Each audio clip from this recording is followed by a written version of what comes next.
মাঝে মাঝেই আমরা দেখতে পাচ্ছি অহেতুক মূল জায়গা থেকে আমরা সরে যাচ্ছি, একটা বিতর্কের মধ্যে আমাদেরকে ফেলে দেওয়া হচ্ছে। আসলে এই জাতির সামনে সবচেয়ে বড় যে প্রয়োজন আমরা মনে করি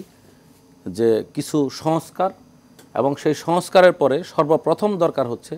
যে মানুষের আস্থার, জনগণের ভোটের মাধ্যমে নির্বাচিত একটি সরকার, এবং সেই নির্বাচিত সরকারের মাধ্যমেই এই দেশে আগামী দিনে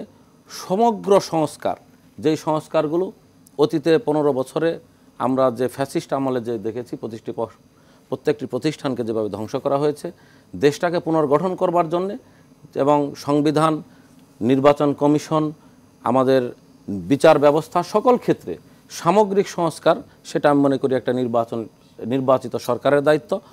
আর বর্তমানে দেশের যে আইন শৃঙ্খলা পরিস্থিতি আছে, দেশের প্রশাসনের যে ব্যবস্থা আছে, এই ব্যবস্থায় এই মুহূর্তে একটি স্থানীয় নির্বাচন করার মতো পরিবেশ আছে বলে আমি মনে করি না, এবং এটা বাস্তবসম্মতই নয়। কিন্তু সবচেয়ে আমাদের কাছে একটি দুঃখজনক ব্যাপার হলো যে এই অন্তর্বর্তীকালীন সরকারের, যদিও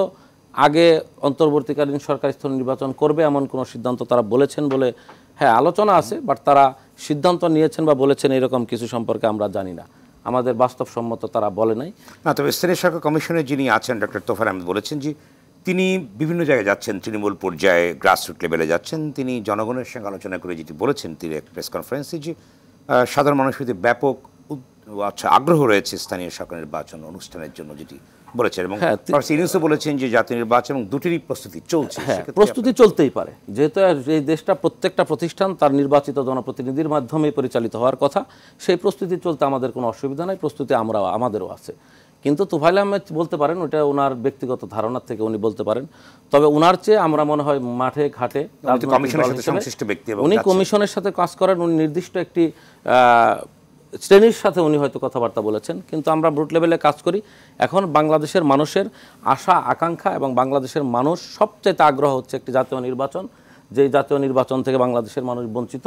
দেশের মানুষ এবং জনগণ মনে করে, আমরা যারা রুট লেভেলে মানুষের সাথে কাজ করি, আমরা যেটা বুঝি যে একটি নির্বাচিত সরকারের হাতে। কিন্তু অনেকে বলবার চেষ্টা করেন যে যেহেতু স্থানীয় সরকারের ভেঙে দেওয়া হয়েছে, সেক্ষেত্রে নিত্য নৈমিত্য যে কাজগুলো আছে সেগুলো বিঘ্ন হচ্ছে,